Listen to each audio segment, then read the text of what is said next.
Praksakon, Deputy Prime Minister, Minister of Foreign Affairs and Cooperation, who is seated in my right side. And despite his demanding schedule and the other important commitment, His Excellency has graciously joined us this moment. We are especially grateful for his presence, as he will need to depart immediately after delivering his remark to attend another official engagement. Your Excellency, we are deeply honored by your presence, and I now have the pleasure of inviting you to take the floor and deliver your remark, please.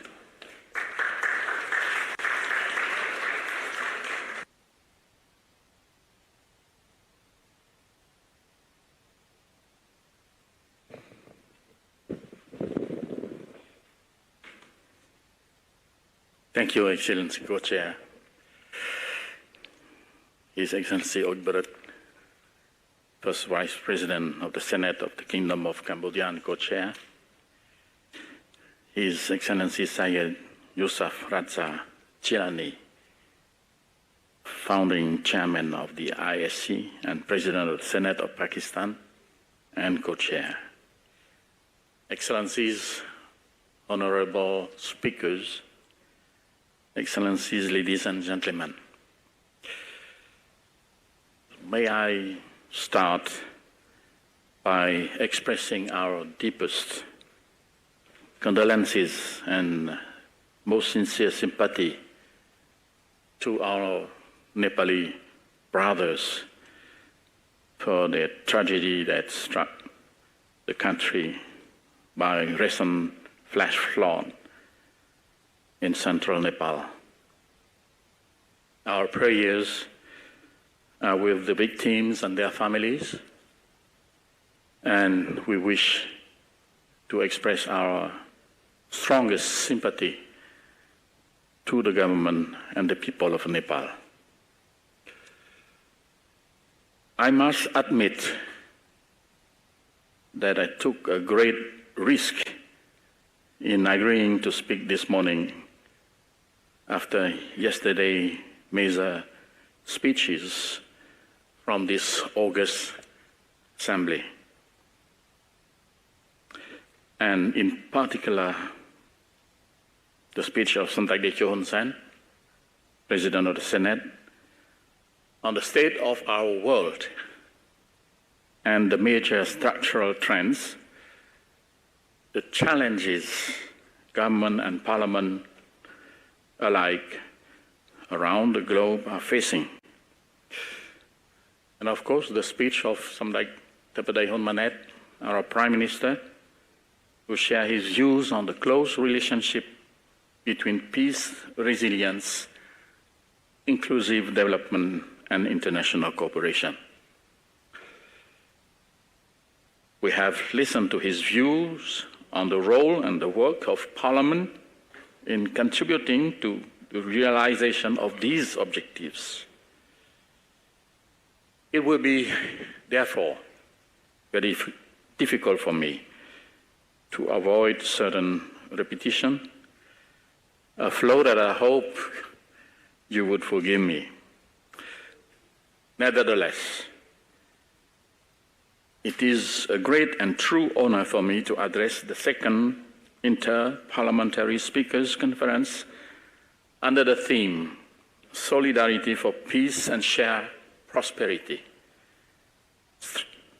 Strengthening International Law and Resolving Conflicts Peacefully. The theme of this conference is both timely and highly relevant because it brings together three objectives that are inseparable: peace, respect for international law, and shared prosperity. We meet at a time of profound uncertainty in the international environment. Geopolitical rivalry is intensifying. Armed conflicts are resurging in many parts of the world. Economic fragmentation is increasing.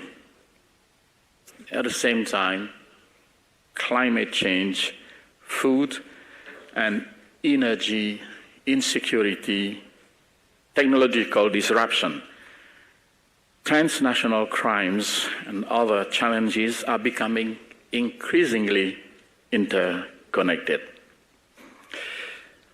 These developments are taking place precisely when international law, global governance, and multilateralism are themselves coming under growing strain.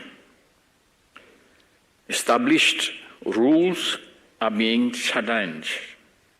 International institutions are under pressure, and confidence in our collective capacity to manage disagreement peacefully is being tested. Yet, in today's interconnected world, a problem rarely remains confined to the place where it begins.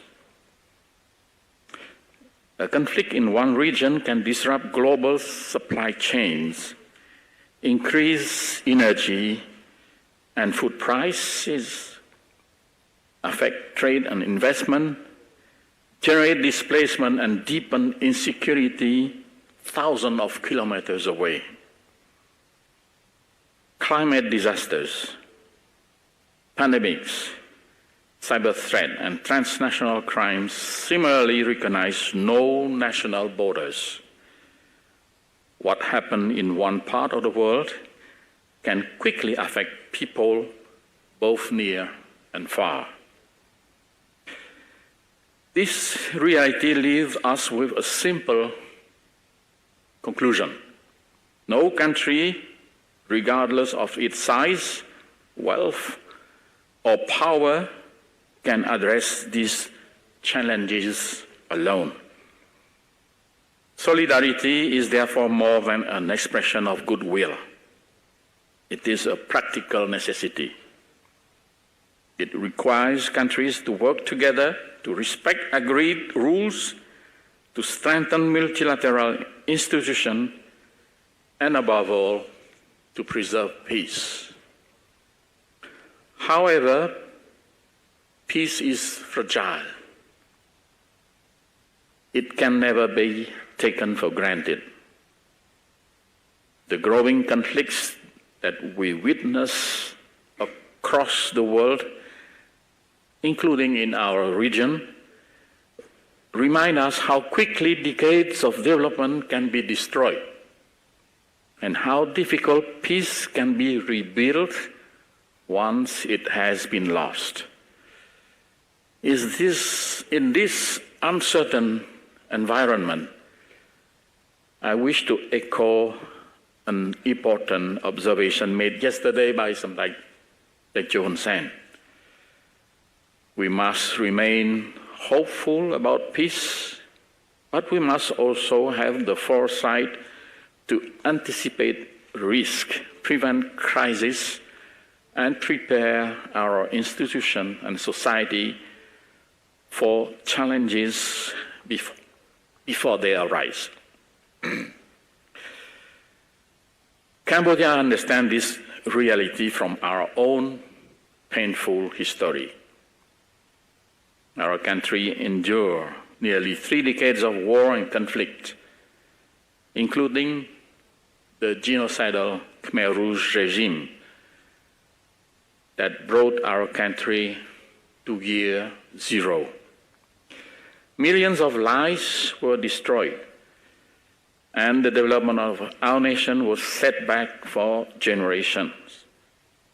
This history profoundly shaped how we view peace today. For Cambodia, peace is not merely a choice. It is a necessity. It is a treasure. It is the foundation upon which all other forms of development depend. Without peace, there can be no sustainable economic growth, no meaningful investment, no quality education, no social progress, and no secure future for our people. Peace and prosperity must therefore be understood as mutually reinforcing. Peace creates the condition for development, while inclusive and shared prosperity strengthen the foundation of lasting peace. The Charter of the United Nations remains the cornerstone of the rule-based international order. Its fundamental principles are clear: sovereign equality of state, respect for sovereignty and territorial integrity, the renunciation of the threat or use of force, and the peaceful settlement of disputes.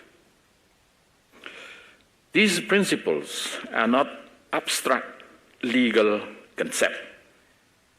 They are practical safeguards for international peace and stability. They are especially important in ensuring that relations among states are governed by agreed rules rather than by differences in military, political, or economic power. International law provides the common framework within which large and small countries alike can protect their legitimate interests and coexist in peace and dignity. But international law can perform this role only when it is respected consistently. We cannot defend international law only when it serves our immediate interest and disregard it when it becomes inconvenient. The credibility of the rule-based international order depends precisely on our willingness to uphold its principle when disagreement became difficult. Southeast Asia has long sought to embed these principles within our own regional architecture. This year marked the 50th anniversary of the Treaty of Amity and Cooperation in Southeast Asia, or better known as the TAC. Over the past 5 decades, the TAC has played a vital role in promoting and safeguarding peace, stability, and cooperation in our region. Its continued relevance is reflected in the growing number of countries from beyond Southeast Asia that have chosen to accede to the treaty. This demonstrates the international community's confidence in the principles and values ASEAN has long upheld. At its core, the TAC commits its high contracting party to mutual respect for sovereignty and territorial integrity, non-interference, the renunciation of the threat or use of force, and the peaceful settlement of dispute. But the contribution of the TAC goes beyond its legal commitment. Over 5 decades, it has helped nurture a regional culture in which consultation, restraint, and dialogue are regarded as the first response to differences. This habit of engagement has enabled countries with different political systems, interests, and perspectives to continue working together and to manage disagreement without allowing them to undermine the broader peace and cooperation of our region.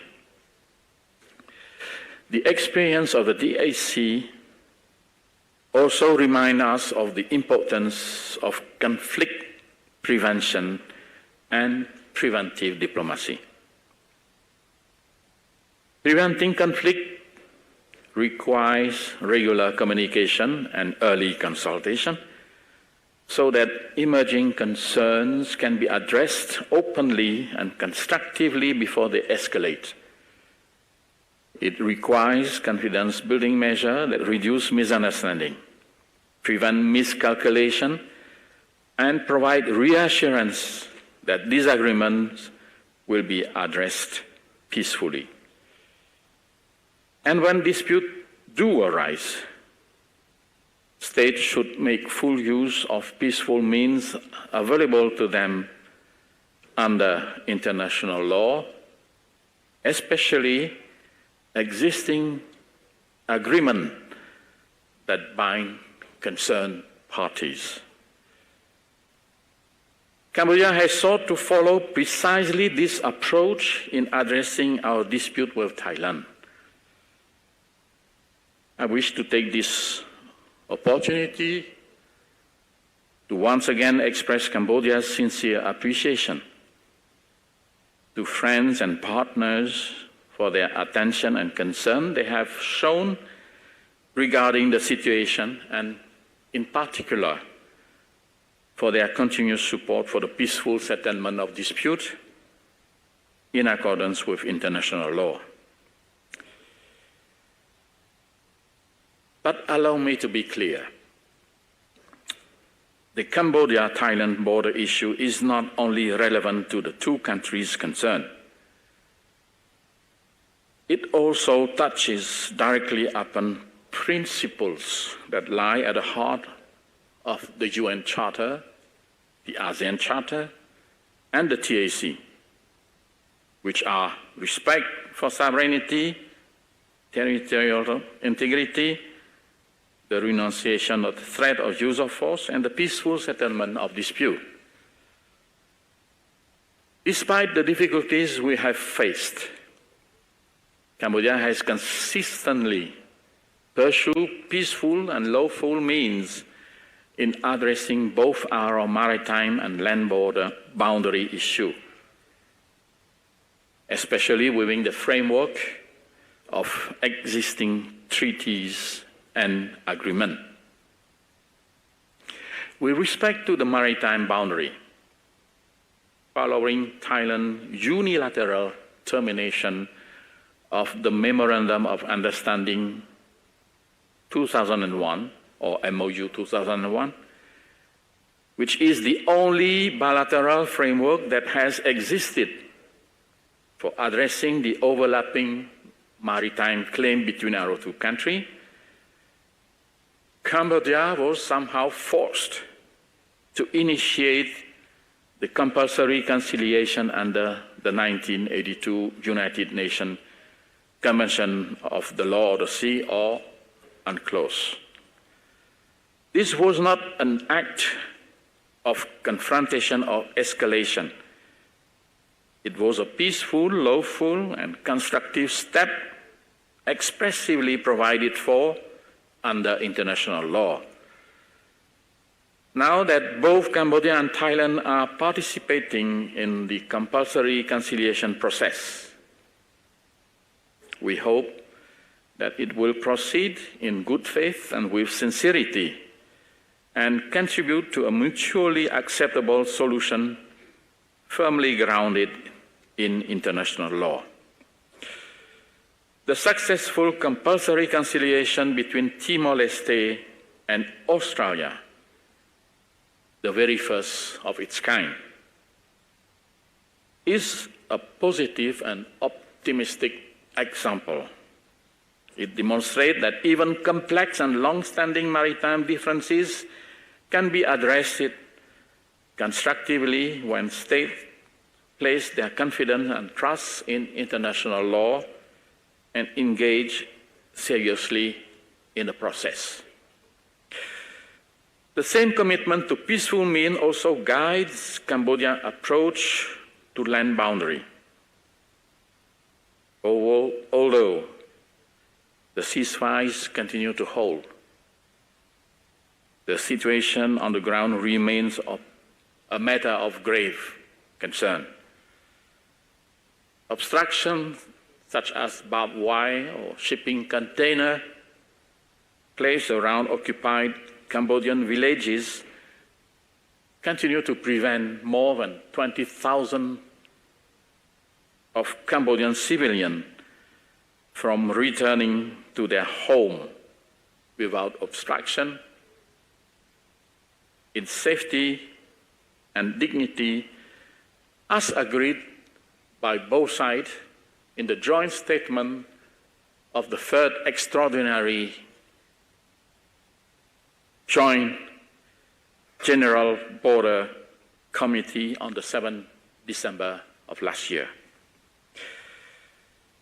We are also gravely concerned by continuing activity by the Thai armed forces in the occupied area well within Cambodian territory, which are contrary to international law and inconsistent with the existing treaty and agreement between our two countries. Such activities risk further complicating the situation on the ground and undermining the peaceful processes that both sides have agreed to pursue. In this regard, Cambodia continues to call for the full, effective, and immediate implementation in good faith and in its entirety of the joint statement of the 27th December 2025. Of particular importance is the prompt resumption of the survey and demarcation work of the Cambodia-Thailand Joint Boundary Commission, or the JBC, in accordance with the existing agreement between the two countries. I wish to add that the resumption of the work of this mechanism will be of crucial importance to address the root cause of the conflict, which is the land border dispute, recognizing the sovereignty of respective countries and establishing a clear borderline once and for all.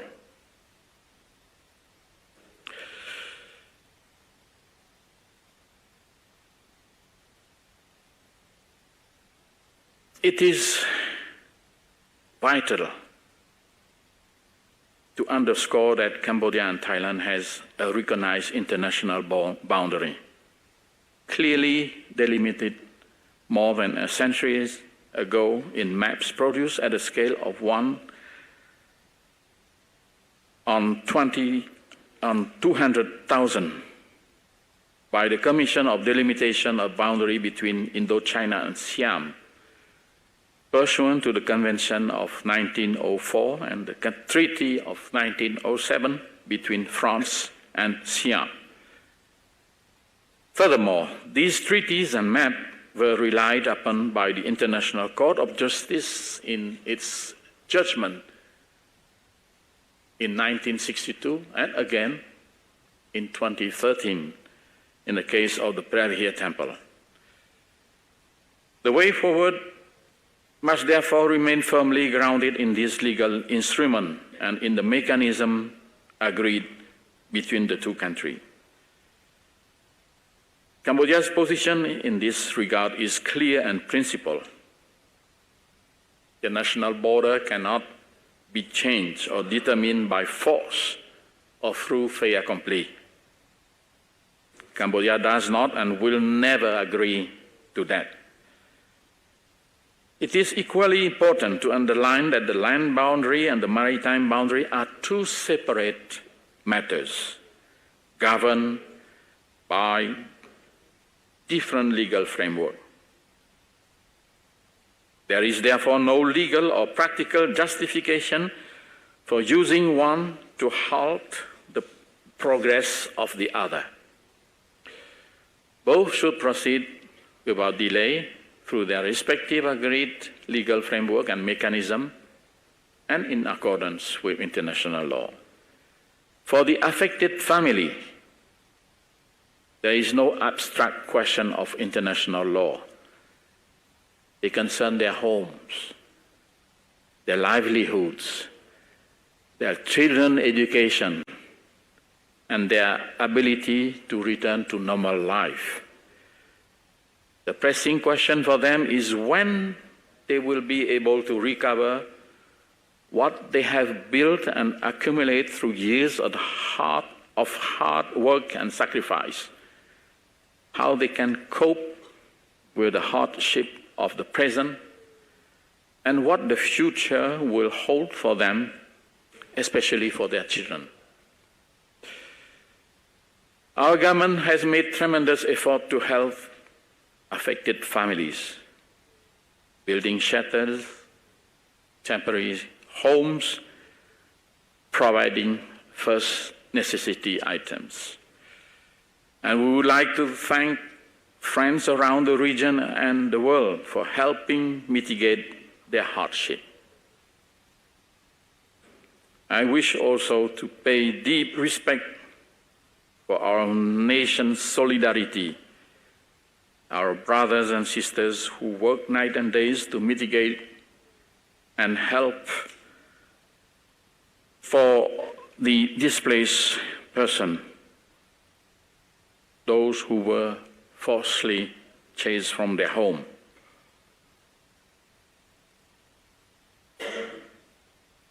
Our objective remains a just, peaceful, and lasting resolution.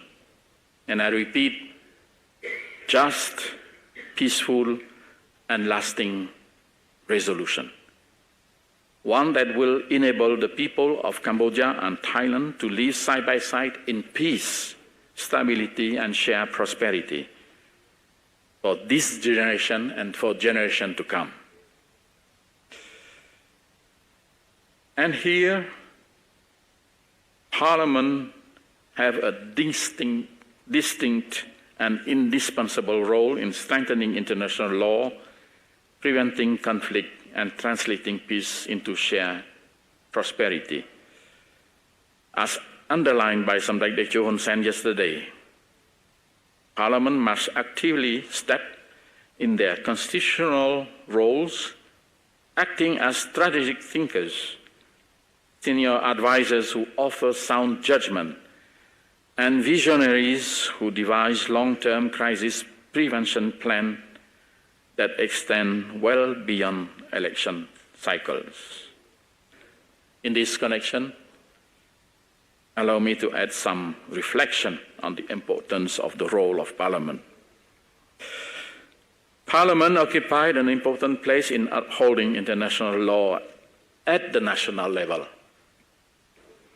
International commitment acquire their full meaning when they are reflected in national laws, institutions, and policy. In this regard, Parliament constitutes an essential link between obligations undertaken internationally and their implementation at home, particularly through the ratification of treaties, the adoption of appropriate legislation, and parliamentary oversight. Parliamentary dialogue represents a valuable dimension of preventive diplomacy. Exchange among parliamentarians can contribute to a better understanding of respective positions, reduce misunderstanding, foster personal trust, and help maintain dialogue during periods of political tension. Parliamentary diplomacy is, of course, distinct from formal diplomacy between governments. Yet, the two can be complementary. From this perspective, interparliamentary organization and conferences such as this one have significance not only as forums for discussion, but also as spaces for confidence building, mutual understanding, and conflict prevention. The political environment surrounding a conflict is often important as the diplomatic process itself. During periods of tension, rhetoric matters. Misinformation, inflammatory language, and extreme nationalism can deepen mistrust, harden public attitude, and narrow the political space available for peaceful compromise. Political leaders and parliamentarians have a particular influence in this environment.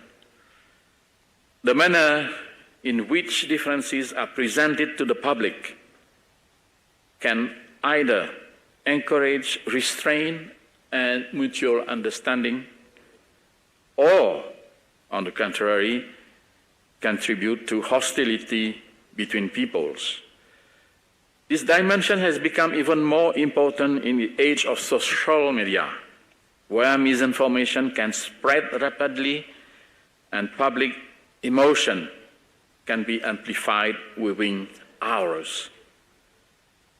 Parliamentary leadership can therefore have an important bearing on whether public debate remains grounded in facts, international law, and respect for other nations and people. Taken together, these reflections point to a broader reality.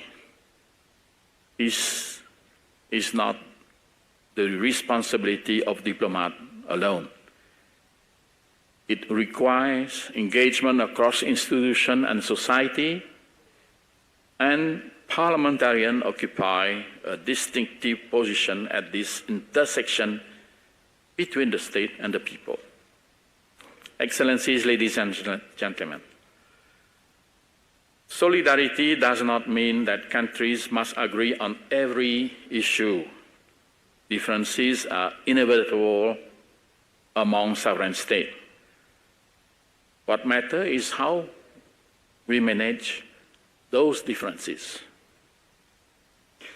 Solidarity means recognizing that our security and prosperity are increasingly interconnected, that disagreement must be addressed responsibly, and that no national interest is ultimately served when disputes are allowed to descend into confrontation and conflict. In an increasingly uncertain international environment, one must resist that the belief that power alone can provide lasting solutions. History teaches us otherwise. Force may alter circumstances on the ground, but it cannot by itself create legitimate and durable peace. Lasting peace, I repeat again, requires dialogue, justice, mutual respect, and adherence to international law. The international community must therefore reaffirm a simple but fundamental proposition. Sovereignty must be respected. Territorial integrity must be protected. The threat or use of force must be renounced.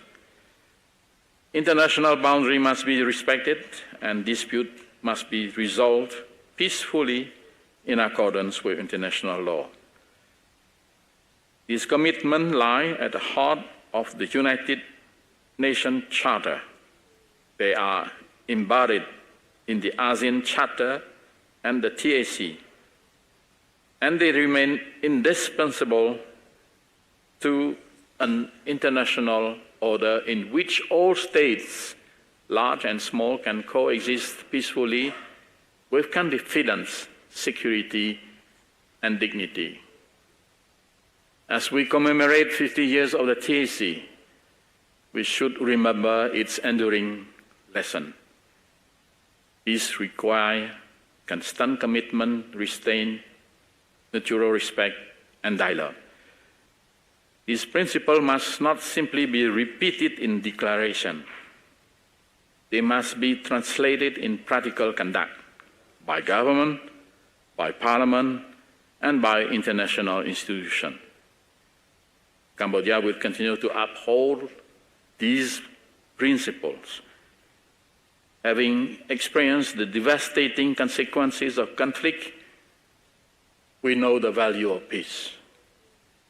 Having benefited from peace, we know the opportunity it creates.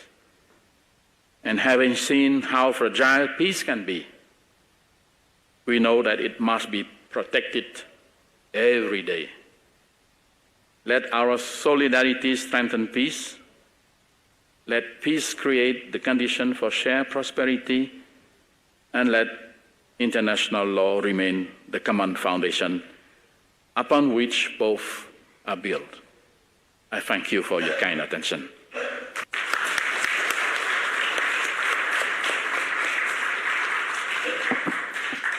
Thank you very much, Deputy Prime Minister and the Foreign